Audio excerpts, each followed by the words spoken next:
मौत ना बन जाए, संभालो यारो, खो रहा चैनो अमन, खो रहा चैनो अमन, मुश्किलों में है वतन। कितनी सही लाइन है ना ये, जिंदगी मौत ना बन जाए, संभालो यारो, खो रहा चैनो अमन, मुश्किलों में है वतन। पर संभल कहाँ रहे हैं लोग, कुछ लोग समझ कहाँ रहे हैं, उन्हें समझ में ही नहीं आता है। वो घर से बाहर भी निकल रहे हैं, जो कोरोना से पीड़ित हैं छुपे भी पड़े हैं। जहां एक और पूरा देश कोरोना से लड़ रहा है, वहीं हमारे लिए ही हमारे देश के वीर जवान सैनिक सरहद पर अपनी शहादत भी दे रहे हैं। पर किसके लिए वो शहादत दे रहे हैं? उनके लिए जो आए दिन देश को अपशब्द कहते रहते हैं, या उनके लिए जिनको लाख समझाने के बावजूद समझ में नहीं आ रहा है कि ये बीमारी कितनी ही भयंकर है, कितनी ही खतरनाक है।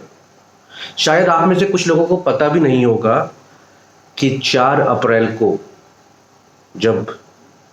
उसी 4 अप्रैल को जब इंदौर में डॉक्टरों की टीम पर हमला किया गया था, उसी 4 अप्रैल को जम्मू कश्मीर के केरन सेक्टर में भारतीय सीमा की पैरा कमांडोज फोर्स, जी हाँ वही पैरा कमांडोज फोर्स, आप सही समझ रहे हैं, जिसने 2016 में पाकिस्तान में घुसकर 38 आतंकवादियों के खिलाफ सर्जिकल स्ट्राइक करी थी, वही फोर्स, उसके 5 जवान आतंकियों से लोहा लेते हुए शहीद हो गए।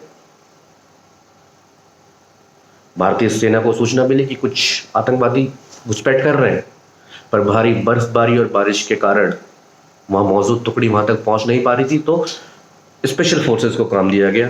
स्पेशल फोर्स के 7 जवान हेलीकॉप्टर से वहां पहुंचे और आतंकवादियों के बर्फ में पैरों के निशान को देखते हुए उस जगह के बिल्कुल करीब पहुंच गए जहां वो छुपे हुए थे। वो एक पहाड़ी पर थे, उस पहाड़ी पे बिल्कुल किनारे बर्फ का एक टुकड़ा था, उसी पे वो खड़े हुए थे। उन्हें एहसास नहीं था कि वो बिल्कुल किनारे हैं और ये पहाड़ी से अलग है। उनके वजन से वो टुकड़ा गिरा और वो जवान उन आतंकवादियों के जस्ट 3 मीटर की दूरी पर आकर एक नाले में गिरे। पॉइंट ब्लैंक से अंधाधुंध फायरिंग हुई, उन आतंकियों को मार गिराया, पर वो जवान भी शहीद हो गए। देश को उनकी शहादत पे सलाम है।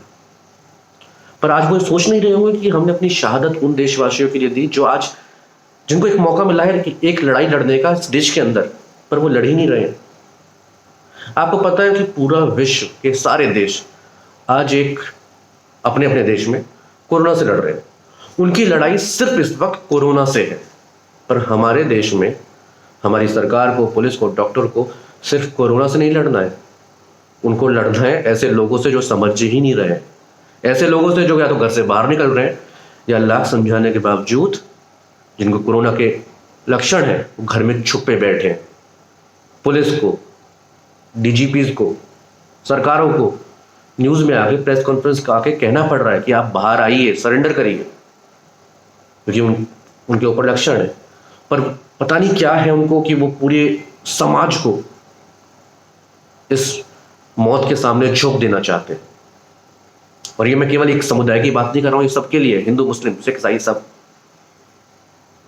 क्योंकि कुछ लोग ऐसे भी हैं जो घर से बाहर निकल रहे हैं, मना करा जा रहा है घर से बाहर मत निकलो मत निकलो, फिर भी बाहर जा रहे हैं। और कुछ लोग ऐसे हैं जिनको ढूंढा जा रहा है पर वो कहीं छुपे बैठे हैं।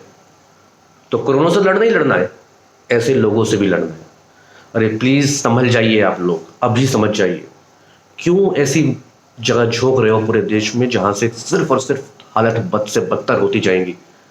हम इटली वाले रोड मैप पे चल चुके हैं। जो इटली की हालत मार्च में थी वो हमारी होने लगी धीरे धीरे। दोस्तों डर जाइए, सरकार का, पुलिस का, डॉक्टर्स का सहयोग करिए प्लीज, मेरे सबसे अनुरोध है। इस देश को आगे बढ़ाइए, मुश्किलों में मत डालिए। आपकी वजह से ये देश मुश्किल में नहीं आना चाहिए, क्योंकि ये देश जितना मेरा है उतना ही आपका है, जितना हिंदू का है उतना ही मुसलमान का है, उतना ही सिख का है, उतना ही ईसाई का है। तो इस देश को बचा लें, ये आपसे अनुरोध है। जय हिंद, जय भारत।